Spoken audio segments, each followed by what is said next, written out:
Okay, go ahead. The recording of this session is not the property of the county, and the county makes no representation about the accuracy of the recording and is not responsible for the content. The recording is the exclusive property of the union or the recorder, and copies of the recording must be directly requested from the recorder. The county has no obligation under Florida Statute 119, as it is not the county's recording, nor does the county maintain a copy. All right, Scott, thank you very much for the articles and the counter proposals. We have counters for you today on Article 10, vacation leave. Article 17, retirement and health. Hey, Karen, Yes. I'm sorry to cut you off. I can barely hear you. Let me call in. We're going to try something.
Okay, so want to try it again? Yeah.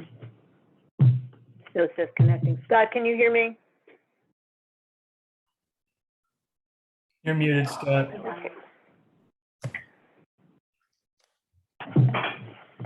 Are we muted? No, Scott is. I can hear you. Okay. Thumbs up, great. Is that better? Sorry about that. Yeah, no worries. And thank you to our technical assistants here today.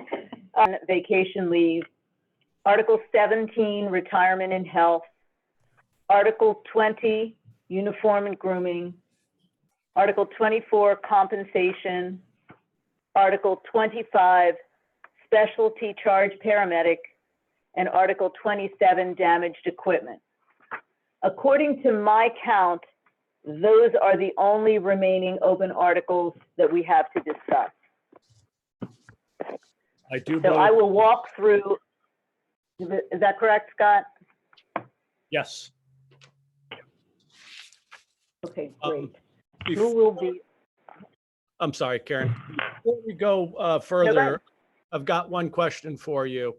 Was brought to my attention yesterday that the county is posting for fire charge paramedics. And our question with that was, is this an anticipation of something new? And if so, one of the issues that we had with being in MIACA with the fire charge medics was that the rules were that nobody else could fill in for them. So they had to have special consideration for like time off and vacation bidding and whatnot. So just trying to, before we go too deep into that, do we need to back up and reconsider that again, or? Yeah. Scott, there's only one employee out in MIACA right now, so the other two shifts are vacant. It was the directive of the county administrator to post and see if we can recruit someone to fulfill the end of the obligation and or extend the current agreement that's currently out there. Okay, and I'm open for suggestions, Chief, because if we extend it or keep it going till when's it scheduled to end? It hasn't been adopted by the Board of County Commissioners. Okay, so theoretically, we still have a fire medic out there and looking to add for the time being? Yes, sir. Okay. It's really just filling the vacancies that have been created. Yeah, no, I get that. My question is though, if we get another person out there, are they still going by the old rules of they basically have to cover each other? Or have they relaxed that enough to allow other people to backfill? No, they have to cover each other. That's part of the agreement.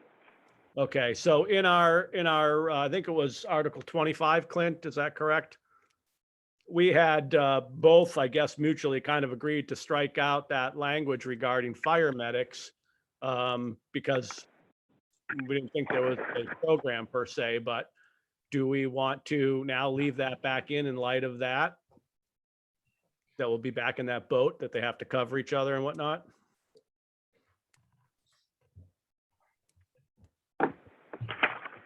I agree with that. Yeah, hold on for a minute. That's in section 3. Sorry, Jimmy. Can you Just give us a bring the second. article up on the screen?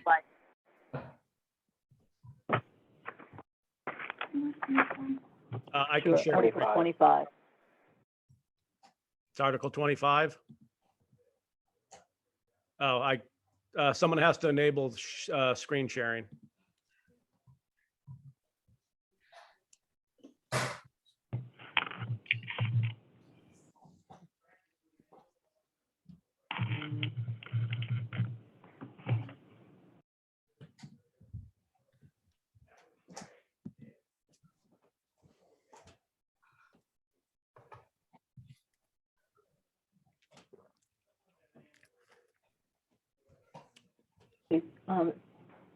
Scroll down, Jenny, if you would. Okay, right there. Oh, keep going Keep going. to the purple. It should be a purple box if this is our counter. Here, stop right there. It's right there under section 3A is the old language.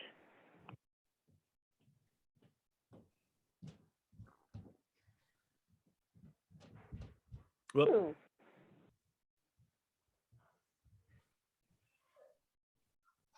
Okay. Yeah, just, kind of stay right there. That's good.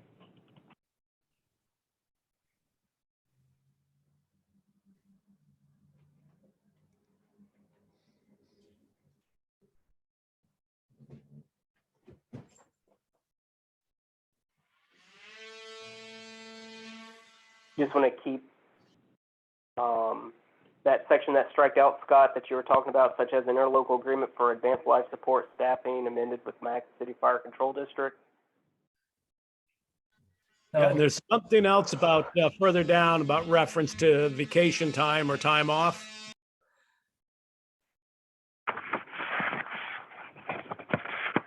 C, looks like. letter C. Keep scrolling down. Go down a little bit more. Stop right there. Yeah, and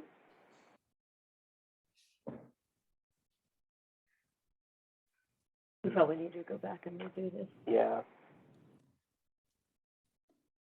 I think that when I was reviewing this, Scott, I had just talked to Clint, and, you know, I wasn't thinking about the firefighter paramedics. If I had to be completely honest, I was thinking about the other specialty paramedics.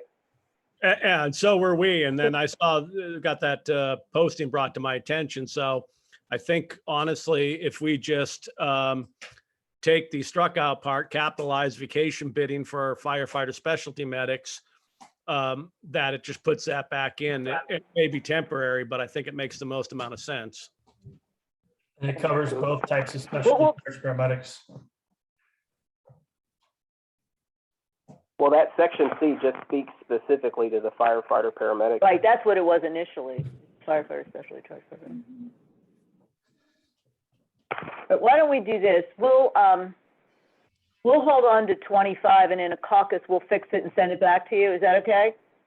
Yeah, because I think if we look at who's covered under specialty charge medic now, there's still some other ones like the FTOs and whatnot that would be under the normal vacation bidding. So I think that we need to catch the fact that those people do normal, and then firefighter gets their own little verbiage for that. So yeah, by all means, hang on to it and see if we can fix it up. Okay, we'll set that aside. But we'll get it back to you, but it'll be after a break. Okay. So we'll go back and let's just start. Okay, thank you for bringing that to our attention, and we'll work on that. That'll be our charge to work on that during the caucus. Okay, you gave us Article 10.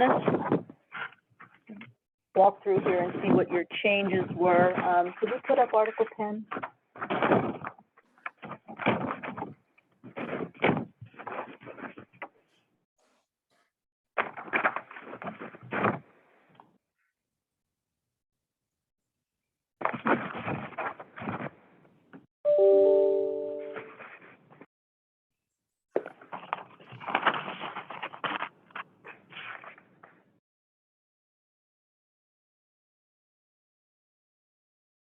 The change, if you would scroll down to section 2, what we have changed, and if you could just stop right there.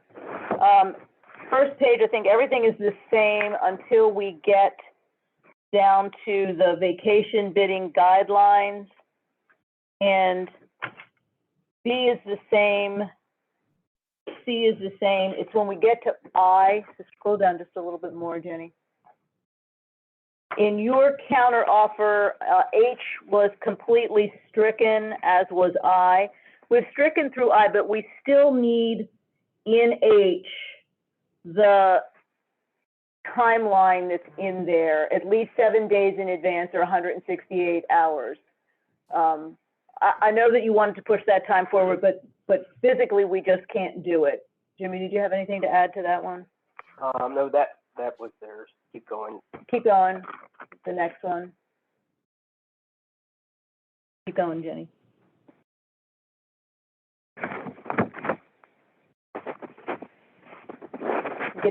Here we go. When we get to section 4, vacation leave, in section 4, B, although it's all B, isn't it, in yours? As the MOU, that this is the way we currently do it. Yeah. We've put it back to the way that it's done currently in the MOU. Anything else on that, Jimmy? Keep scrolling. There's that call-in. Yeah, and then there's one more.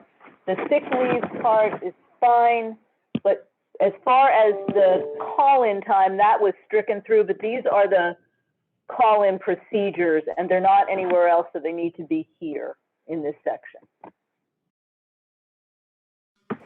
And I think the issue There's we the timing.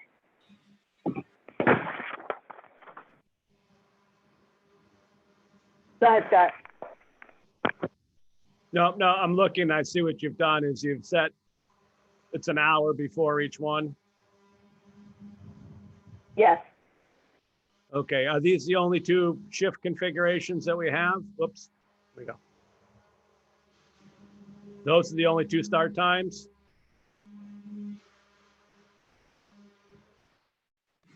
No, See, our concern is what I we don't can change want it where, to. I'm sorry, what, Chief? the idea was to have a call before the shift started, at least an hour ahead of time. The county's personnel policy is too lenient. It speaks to when it's convenient. I understand that, and what I don't want to do is swing the pendulum the other way by saying someone that's going into work at 10 a.m. has to call in at 6. You know, I want to make sure that, and I think we had proposed, and we can have a conversation if we say, you know, you have to call in at least an hour before the start of your scheduled shift, which I thought is what we had. And that way we don't have to worry about defining specific shifts, certainly through the life of the contract, if starting times stop. You know, if it's just always at least an hour before the start of your shift, it kind of is a catch-all. It is. There's a green that we couldn't read. Oh, we're just now seeing where you guys wrote that. It was in green. I don't think we were able to. Yeah, I don't think we were able to read it, Scott. Oh, that could Let me see be, if Jimmy can see I this. picked a horrible color. Yeah. That's okay. We used it too. Yeah, that's fine. So we'll make that change and send this back to you when we send over we'll take out what is A, B, and C here, and we'll put in your A, which is employees must notify District 13 at the telephone number at least 1 hour prior to their scheduled start time. Yeah. Okay, we'll do that. All right, thank you.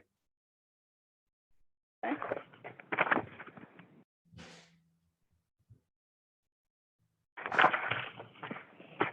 That's a good number.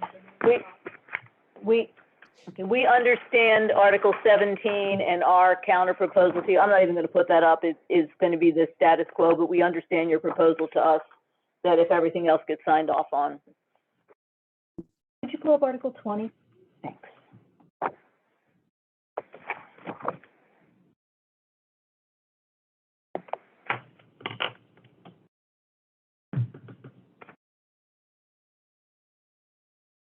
Okay, on Article 20, first page, we don't have any changes from yours, your proposal to us. Page 2. Whoop. Don't have any changes to your version. Page 3, uniform classes. No changes there.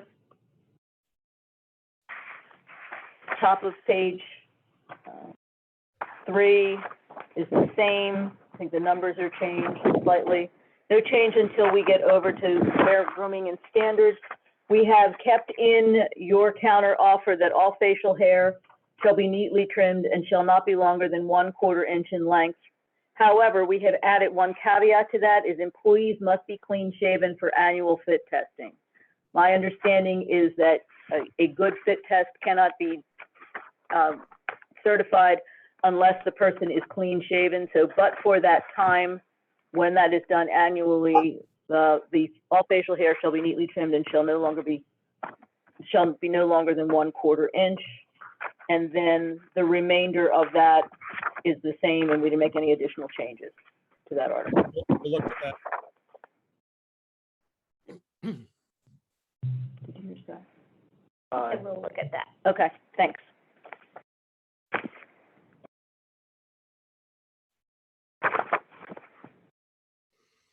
I don't have one.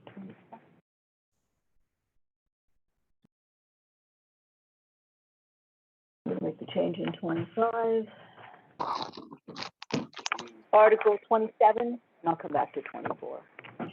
So 25, we're going to make the change to, and we'll send that back over to you during the caucus.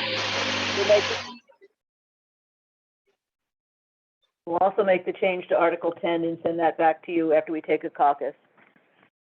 Article 27, if we can read through yours, we think we've accepted what is in your counter offer that you sent to us, dated 3/25. I think the major change in yours was in a majority decision by the committee shall not be subject to the grievance process. A decision by the EMS chief shall be subject to the grievance process. We accepted that change. Then the Okay. remainder of that is the same. Okay. Article 24, if you would put Article 24, we have, Scott, we spent a lot of time on Article 24. As I represented to all of you in February when we last met, that was basically all of the money we had, and that was our final proposal to you. Working within the parameters that we have, that is our final offer. The only thing we have added to that section is an emergency callback pay section near the end, which is a new section 8. You know, we have added if you'll see in, well, it's in black. It should be in blue, but it is now in black. Should an emergency arise, the union shall be advised of the possibility of the nature of the emergency.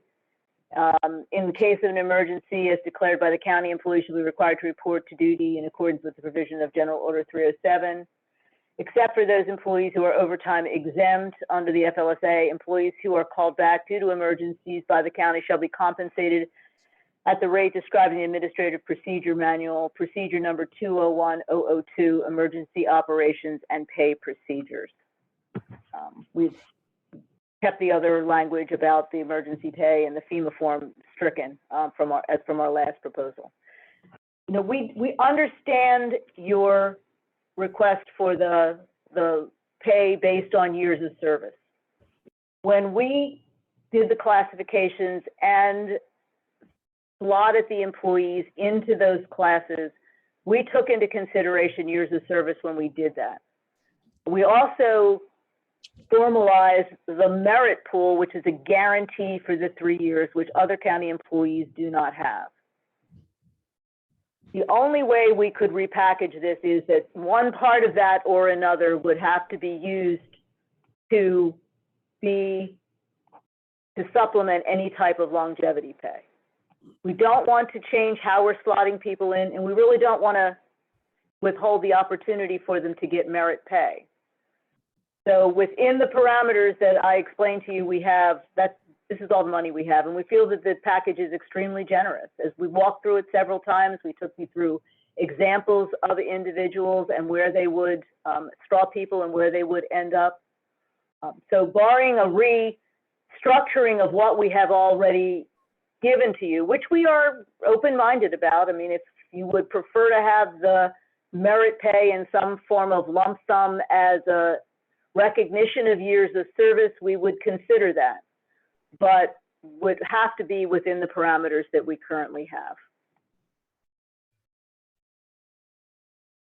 Okay, I'll have to discuss it with the team. I understand. I think that addresses all of the articles we have. I will send over to you, Scott, 17, 20, 24, and 27, and we'll fix 10 and 25 and get those over shortly. Okay. And I have a question for you about Okay. Section 8. Good. On Section 8, what about those employees that are currently on duty and are required to remain on duty after the end of their shift? Hold over. Well, I would say that they're being mandated to stay. Did you hear that? Did you hear the chief's response? You said something about they're being mandated to stay? Yeah, Clint, I would say that would fall underneath this due to a local state of emergency. They're being mandated to stay at work, just like we would call someone else in. Okay, I'll have to review General Order 307 and 201.002 just to verify. since those are the two items that you are quoting in here, just to make sure. Yeah, I have no clue what those are, Clint, so we can pull them up and look at them. Anything else? I think that takes care of everything. We'll get to work on 10 and 25, and I'll send those over to you separately. Okay, I'll open up our room and we'll jump over there and start talking, and I'll wait for the proposals to come over. Okay, I sent you I sent you the others that we had already talked about, just not 10 and 25. Okay, thank you. All right, thanks a lot, Scott. All right, we'll see you back in a bit.